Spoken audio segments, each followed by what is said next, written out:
बलूचिस्तान का automatically health का budget 10 से 12 अरब रुपए तक नीचे आ जाएगा। कभी आपने ये डिस्कशन बलूचिस्तान के गवर्नमेंट में, कभी उनकी हुक्मरानी में, कभी हुकूमत में नहीं सुना होगा, इसलिए कि हमने हुक्मरानी को, मैं जिस तरह भी मलिक साहब तकरीर करके जा रहे थे, मैं बार बार दोहराता हूं, बदकिस्मती सूबे की, इसकी अवाम की ये है कि यहां पे जो भी आता है वो यहां पे शहनशाहियत कायम करके ट्रांसफर पोस्टिंग और 5 महीने में मां सिवाय सेक्रेटरियों के, डिप्टी कमिश्नरों के, वुजरा के ट्रांसफर पोस्टिंग के कुछ नहीं हुआ और नहीं भी होगा, इसलिए कि ये बहुत बड़ा माइंडसेट है। जब तक बलूचिस्तान में गवर्नेंस का माइंडसेट चेंज नहीं हुआ है, जब तक इदारे चेंज नहीं हुए, उस वक्त तक ये भूख इसी शद्दुमत के साथ बढ़ेगा और जारी रहेगा। बांग्लादेश और इथोपिया का जिक्र आपने काफी सुना होगा। बांग्लादेश 1970 में, 71 में हमसे अलग हुआ। 1970 की दहाई में, 80 की दहाई में बांग्लादेश और इथोपिया वो इलाके हुआ करते थे जहां लोग, जहां बच्चों की तस्वीरें दिखा रहे हैं कि गिद्ध उनका गोश्त नोच रहे हैं, और यही सूरत-ए-हाल इथोपिया की, बांग्लादेश की थी। हमसे बांग्लादेशियों ने जो मुतालबात किए वो भी सारी वो भूख से, वो बदहाली की वजह से वो पाकिस्तानी फेडरेशन और पाकिस्तान की सियासी अशराफिया और उसकी पॉलिसियों से बेजार हो गए। तो जनाबे वाला आज वही बांग्लादेश और इथोपिया दुनिया में भूख और गुर्बत के खात्मे के लिए एक मिसाल बन गए हैं। उन्होंने अपनी डेवलपमेंट पॉलिसियां आज बांग्लादेश जैसा, जिसको जब वो हमारे साथ पाकिस्तान में हुआ करते थे, जिस तरह आज बलोचों का या पश्तूनों का या किसी और कौम का मजाक उड़ाया जाता है, जाहिल है, कायल है, बोने हैं, इसी तरह उनका मजाक उड़ाया जाता था। आज उनका जनाबे वाला फॉरेन एक्सचेंज रिजर्व पाकिस्तान के फॉरेन एक्सचेंज रिजर्व का डबल है। वो किसी मुल्क के पास नहीं जाता। इसकी उन्होंने क्या किया? उन्होंने अपने इंसानों पर तवज्जो दी, उन्होंने भूख का खात्मा किया, बीमारियों का खात्मा किया, जहालियत का खात्मा किया, अच्छी तालीम दी। काफी इंटरवेंशन है, उनका जिक्र अगर मैं करूंगा, कोई भी रिलेवेंट मिनिस्टर यहां बैठा नहीं है, वक्त भी जाया हो जाएगा, आप भी बेजार हो जाएंगे।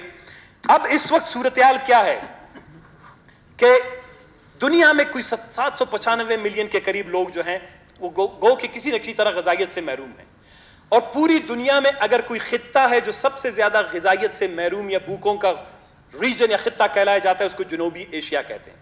और जनूबी एशिया में अगर सबसे ज्यादा भूख और अफलास पाया जाता है, जनूबी एशिया जो तकरीबन 2 अरब के करीब अब इंसानों की जो है वो आबादी वाला एक सब कॉन्टिनेंट है, तो वहां पर जनाबे वाला बलूचिस्तान सबसे पहले नंबर पे आ जाता है।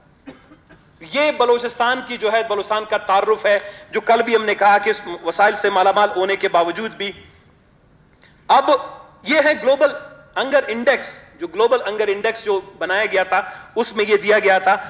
अब पाकिस्तान की सूरत-ए-हाल देख लीजिए, मेरे पास एक और इंडेक्स है कि हम पाकिस्तान इस वक्त यानी 22% पाकिस्तान की आबादी इंतहाई भूख का शिकार है, ग़िज़ाइयत की महरूमी का शिकार है, और हम सूडान से भी पीछे हैं, हम इथोपिया से भी पीछे हैं, हम बेनीन जैसे छोटे मुल्क से, जिसको बनाना रिपब्लिक कहते हैं, उनसे भी पाकिस्तान पीछे। यानी हमारे यहां भूख वफर मिकदार में पाया जाता है, लेकिन अफसोस की बात यह है कि यह भूख बलूचिस्तान में नहीं होनी चाहिए थी। बलूचिस्तान में भूख को मिटाने के लिए अब ग़िज़ाइयत का हमने, हमारी कुछ कमिटमेंट्स हैं। ये कॉन्स्टिट्यूशन का आर्टिकल 38 मैं इसलिए पढ़ रहा हूं कि मैंने जब लास्ट टाइम भी कहा था कि हुकूमत खुदावंद तबारक ताला ने पता नहीं इनको दी है या कहीं और से आके इनको मिली है, ये तो मलिक साहब बेहतर बता सकते हैं। कुदरत कैसे हुकूमतें बनवाता है, गरीब कौमों पे जुल्म और जबर कैसे किया जाता है। मलिक सिकंदर साहब वो ज्यादा बेहतर शायद इस्लामी हवाले से बताते। जिस तरह भी हुकूमत मिली, हमने अपने दोस्तों को कहा आपको हुकूमत मुबारक हो, हम आपकी रहनुमाई करेंगे जब आपने खुशहाली के हवाले से बलूचिस्तान को आप ड्राउट अफेक्टेड एरिया डिक्लेयर करवाएं। कुछ कॉन्स्टिट्यूशनल प्रोविजंस हैं, हम जाएंगे नेशनली इंटरनेशनली, हम डोनर कॉन्फ्रेंस करेंगे, हम बलूचिस्तान के लिए बहुत ज्यादा वसाइल ले आएंगे।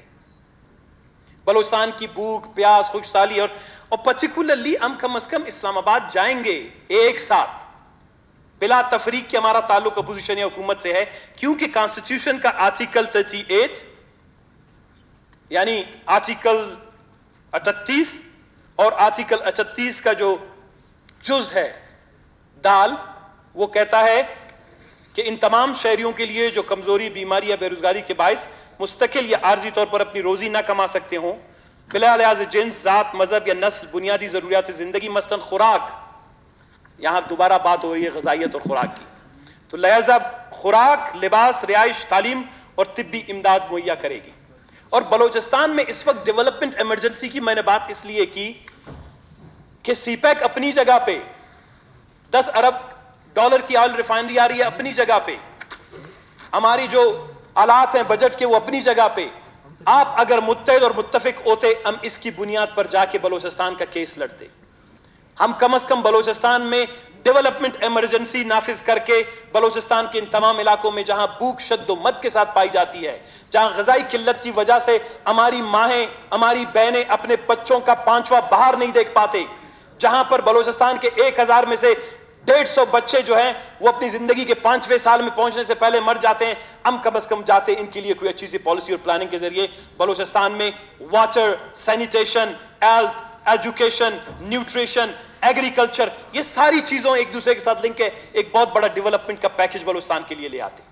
لیکن افسوس کی بات ہے کہ اس کو کبھی توجہ نہیں دی گئی. ایک اور کمٹمنٹ میں، کیونکہ یہ فلور پہ میرے دوستوں کو شاید علم نہ ہو، بلوچستان اور حکومت پاکستان وہ سگنیٹری ہیں UDHR، یونائٹڈ نیشن کا جو ہمارا تھا ڈکلریشن آن ہیومن رائٹس جو 1948 میں پاس ہوا، پاکستان اس کا سگنیٹری ہے.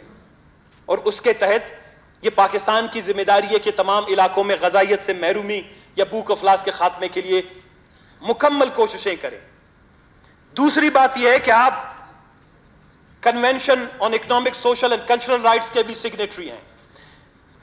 اب آخر میں جناب اسپیکر، وقت کی کمی ہے، میرے دوسرے دوست بھی بات کریں گے. بلوچستان میں ہمیشہ بات ہوتی ہے کہ جی ہم خوشحالی لا رہے ہیں، بلوچستان میں آبادی لا رہے ہیں.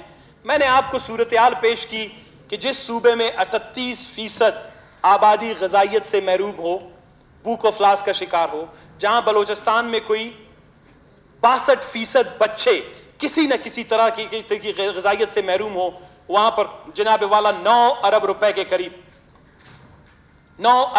قریب سیف سٹی پروجیکٹ پر خرچ کیا جا رہا ہے. بلوچستان میں سیف سٹیزن نہیں ہے، سیف چلڈرن نہیں ہے، سیف مدرز نہیں ہیں، بلوچستان میں سیف ہیومن بینگز نہیں ہیں. بلوچستان کی پرائرٹیز، ہم اس وقت کہہ رہے تھے کہ بلوچستان کی پرائرٹیز کو طے کرنے کی ضرورت ہے.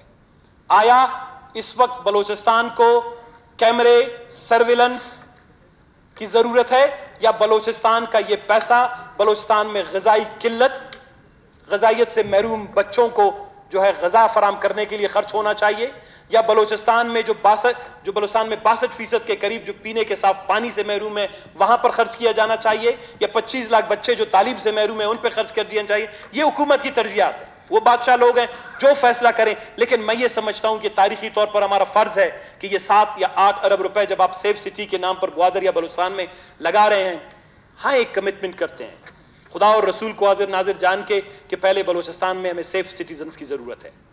جب تک ہر انسان بھوک سے محفوظ نہ ہوا ہو، غربت سے محفوظ بنائیں، اس کو بے روزگاری سے محفوظ بنائیں، جہالت سے محفوظ بنائیں. بلوچستان تب خوشحال بنے گا جب بلوچستان میں آپ سیف سٹیزن پروجیکٹ شروع کروائیں.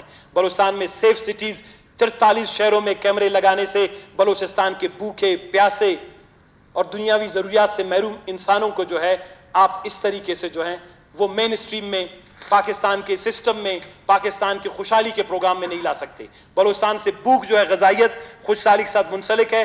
لہذا آپ سے دوبارہ یہی گزارش ہے کہ جو 5 نومبر کو ہم نے خوشحالی پہ بحث کیا، خوشحالی اپنی جگہ پر، اس کے اثرات 5-6 سال موجود رہیں گے. آپ رولنگ دے کہ وہ 18 سے کے قریب اضلاع ہیں وہ قید زدہ قرار دیے جائیں. اور دوسری بات یہ ہے کہ جو بلوچستان کی ترجیحات ہیں، بلوچستان اسمبلی میں یہ بھوک اور افلاس کو مٹانے کے لیے جو PSDP بن رہی ہے یا منی بجٹ بن رہا ہے، اس کو کس طریقے سے ڈسٹرکٹ پروفائلنگ بنا کے جن اضلاع میں غربت اور بھوک افلاس سب سے زیادہ اس کے ساتھ منسلک کر کے ایک کمپریہنسو بلوچستان ڈیولپمنٹ پلان بنایا جائے، rather than traditional out dated جو دقیانوسی بوسیدہ PSDP بنتے جا رہے ہیں، اس سے جو ہے بلوچستان کی جان خلاصی ہو سکے. شکریہ جناب اسپیکر. جی